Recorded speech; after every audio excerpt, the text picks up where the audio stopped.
If you are solely optimizing for productivity, you are increasing your chances of being depressed and burnt out. In this video, I sit down with a woman and we explore how working with downtime can increase your productivity and decrease your stress. And along the way, you'll be invited to do some experiments. When I started my first company, I had no idea what I was doing at all. And so I was incredibly stressed. A friend of mine said, "Hey, you should go to this traditional Chinese medicine." Person who lived in, I think he'd lived in Taiwan for 20 or 30 years. And so I went to him, and I had no idea about traditional Chinese medicine at the time. I thought it was all phooey, but this friend of mine I respected, so I went.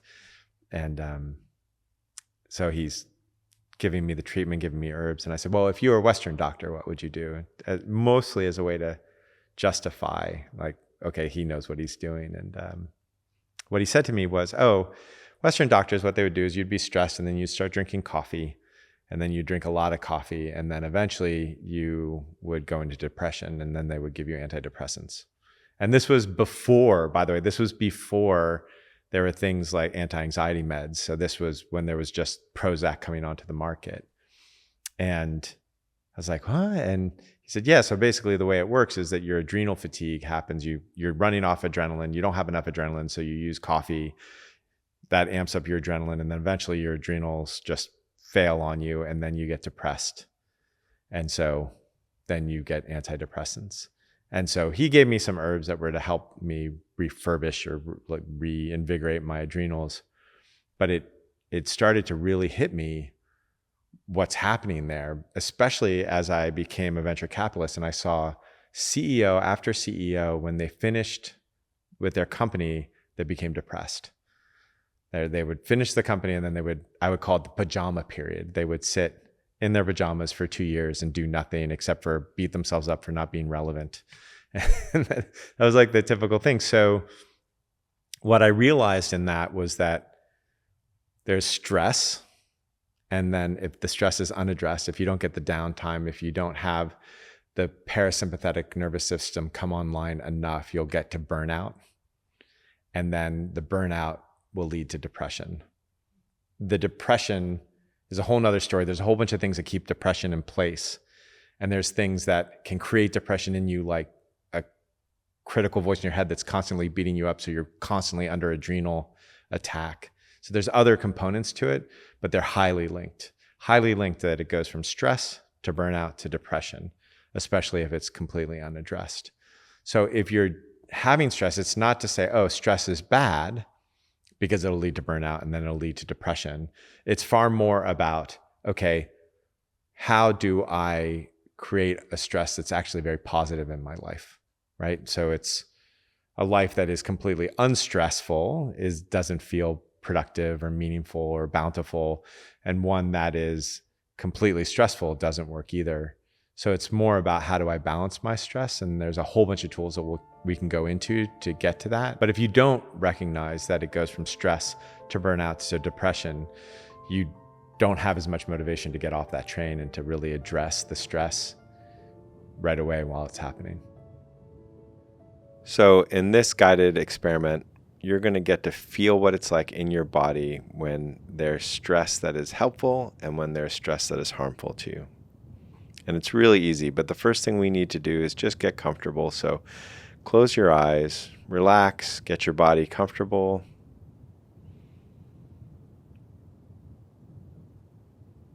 Perfect. All right. So what I need you to do with your eyes closed is to just remember a time when you were feeling stress, but it felt great. Maybe you were playing pickleball, or you were playing any sport and rushing to the net, or you were in the kitchen and you were in flow cooking and everything was happening at once. And just feel what it was in your body to feel that stress. The stress that felt great, that was enlivening.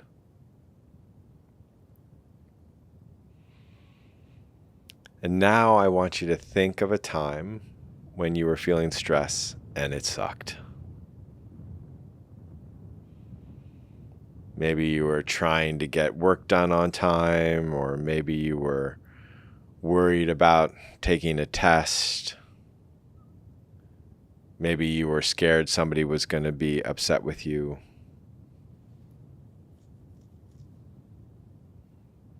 And really let that land in your body. Really feel what it was like when stress sucked.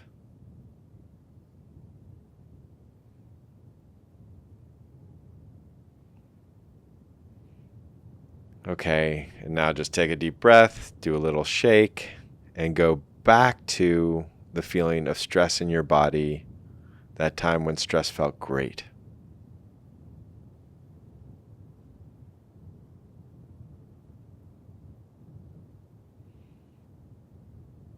Great, now take another breath, shake it off a little bit, and go back to when stress felt like crap, when it just sucked.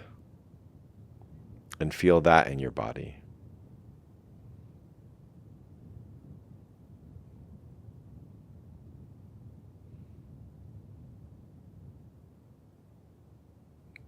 Great. And notice that when stress feels horrible, it's really resisted. And when stress feels great, it's really not resisted. And take that experience and bring it to something that you're stressed about in your life right now. Whatever it is, maybe it's about your boss or your husband or your kids, just bring some form of stress that's in your life right now. Bring it to the front. Let yourself feel it. Think about the thoughts that make you feel that stress. And then feel what it's like not to resist that stress. To allow it to land in your body the same way that you did when stress felt great. I'm dumbfounded that people are optimizing for productivity all the time, but nobody's optimizing for downtime. I'm also kind of grateful because it makes me a little nauseous, like let's optimize for downtime. But it's an amazing thing. The idea that we can have growth or productivity without downtime is an amazing thought process. And how we think about our downtime totally changes the way that we transform or the way that we're productive. So physically, this is pretty easy to say. Everybody knows that if you're a weightlifter, you can't lift weights 24/7 and get ripped. That there are actually forms of lifting weights where you're lifting like 20 minutes 3 or 4 times a week to get a lot of muscles. So it's not about how much you lift. It's also about how you rest and how much you rest. So we know that economically, it's the same thing. There was a guy who wrote a book called The Black Swan, and he talks about how in any complex system that you need to have ups and downs. You have to have this natural up and down. And if you use monetary policy to stop the downs, all you're doing is just creating a bigger down later on. Forest fires are the same way. Complex system. You need to have forest fires come through every once in a while. If you stop them, then when the forest fires do come through, they just burn everything at extremely hot, extremely just totally destructive, instead of the forest fires that used to happen every 5 years through the redwood forests. So in any complex system, you need to have the on, the off, and the production and the downtime. And the way that we do downtime totally makes a difference to our productivity and to our ability to transform. Is downtime kind of down? Are you getting dopamine hits by scrolling? Blah, blah, blah, blah, blah, blah. Or is downtime down, like you're just doing nothing? Are you just sitting on the front porch enjoying the sky? Or are you downtime is just watching 6 hours of television and you still get all the adrenaline and you still get all the stimulation?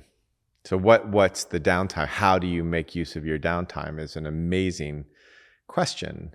And what I notice is the optimal downtime, luckily, is pleasure, is silence, is nothingness, is walking in nature. This is going to be an exercise on feeling pleasure. One of the greatest definitions of pleasure that I've ever heard is the noticing of sensations moving in your body. Just That simple thing, just noticing the sensations moving in your body, is pleasure. So let's start off.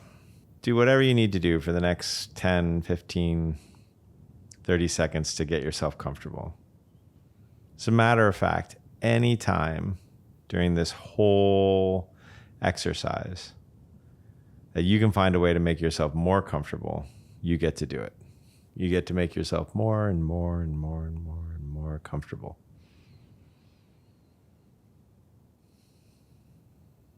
It can be a stretch or a breath in or a state of mind that you want to inhabit, a relaxation,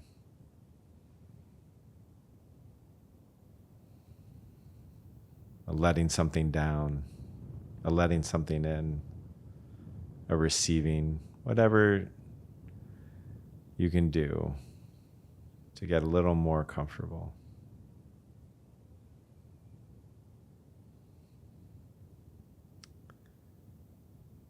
And we're going to start this exercise without any movement, just the noticing.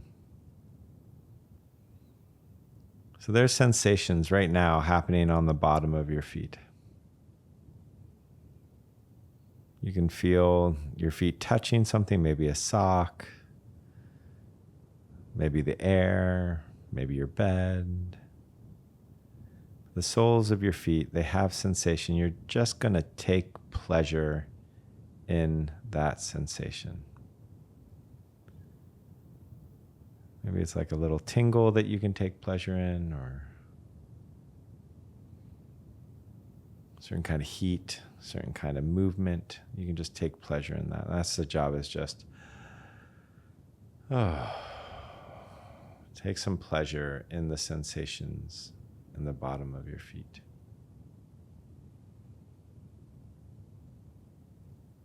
And now pick any other part of your body that you want, any part that you want.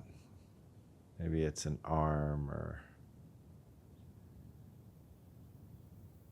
your cheeks, ears, and just take pleasure in them by being aware of the sensation that's moving and enjoying that sensation.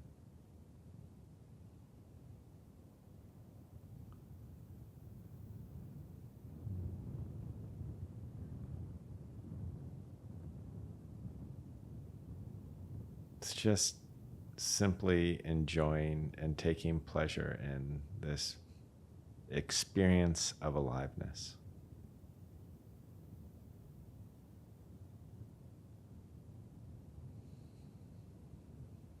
And one of the easiest ways to take pleasure in something is to take pleasure in your breath. We breathe all the time, but if you really pay attention to your breath, you bring your attention to the sensations that are moving in your breath.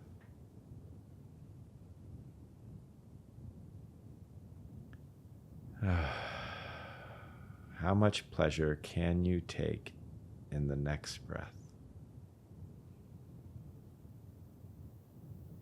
The fresh air coming in,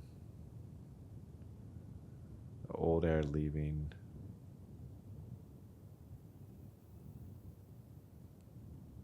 The way the oxygen fills your lungs, makes your body tingle.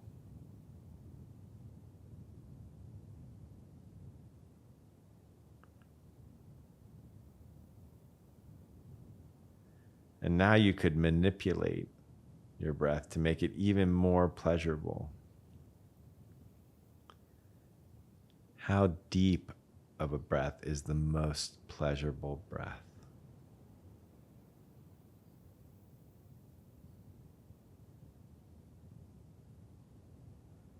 How much exhale is the most pleasurable exhale? Is it most of the way? Is it all the way? Is it further than all the way?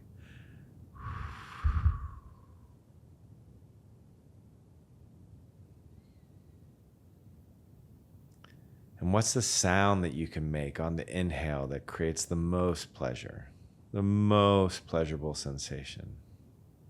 Is it a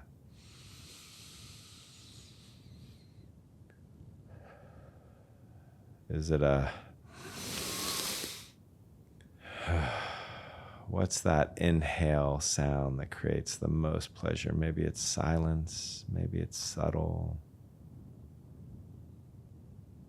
And how about that exhale sound that creates just a lot of pleasure in the system?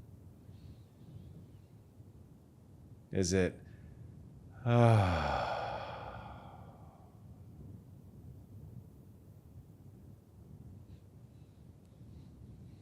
or is it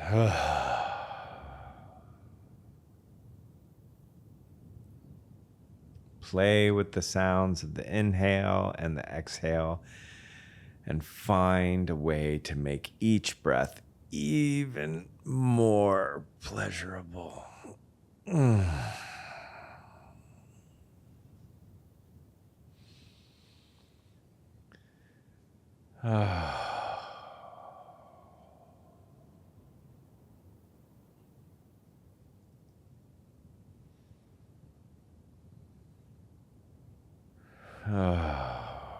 Keep making that sound. Keep finding a way to breathe that increases the pleasure. And know this is available to you at any time. This level of pleasure is always there, always available with each of your breaths.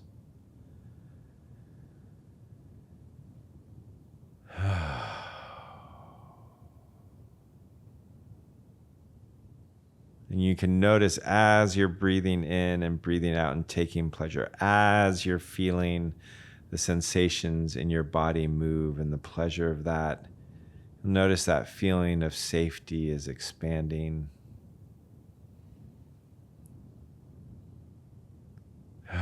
There's a calmness.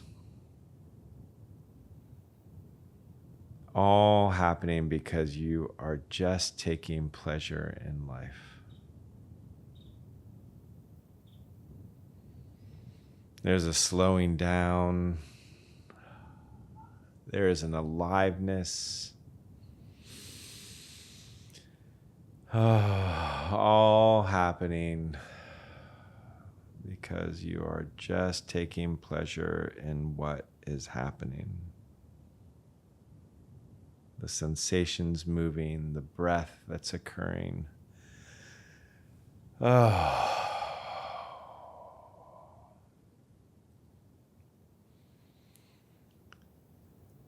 And you hear people say, I want to feel good. Well, here you are, feeling good.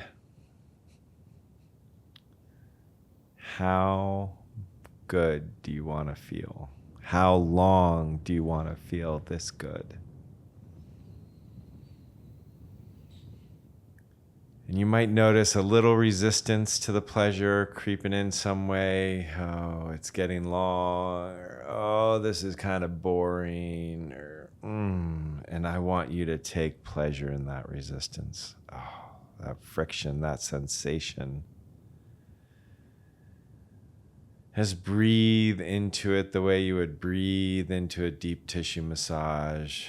Relax around it. And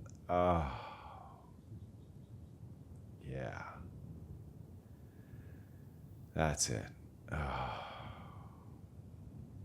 taking pleasure in whatever resistance is there by just opening up and allowing it.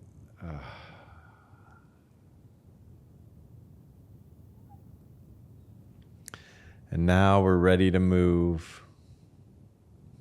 It's time to move. You're going to do it in the most pleasurable way. And you're not going to forget your breath. And you're going to stretch if that's what creates the pleasure. You're going to gently wiggle if that creates the pleasure. You're going to wiggle your fingers and toes if that creates the pleasure, finding just the most pleasurable speed.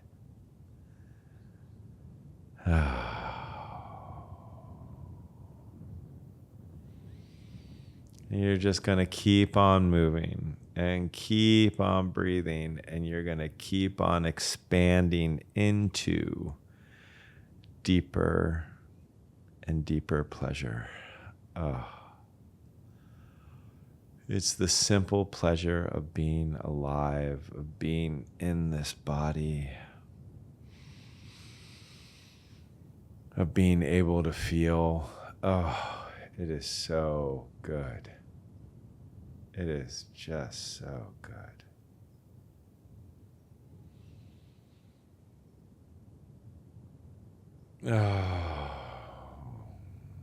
If you want to deepen in, just feel any resistance that might be coming up and just go right into it and take pleasure in that resistance. Don't fight it. Don't fight it. Just, yeah. Just expand into it and around that resistance. How much pleasure can you take in that sensation? Every sensation that's happening. How do you stretch and lean into and breathe into and allow for the pleasure? And don't forget to receive. Oh, there's so much pleasure in receiving. It's just like really quiet. It's in the background, and you can just feel life, and you can just receive it. Just receive that aliveness that you are feeling. So much pleasure in that receiving. It requires nothing of you. You can just relax and feel it coming in and moving through.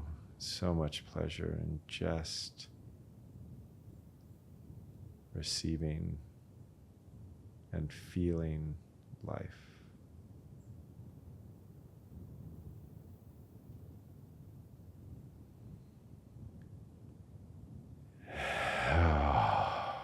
So good.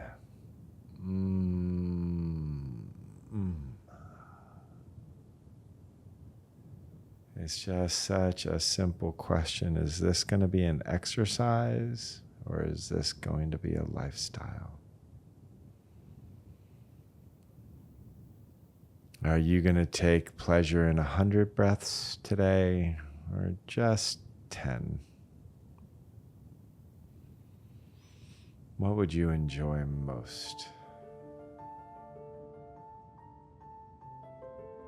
If you want to recharge as quickly as possible, it is really about reducing stimulation. So if you want to reduce your stress, how you do your downtime is critical. If you found this video helpful, please subscribe. And if you want more tools for reducing stress, you can go here or click on the link below.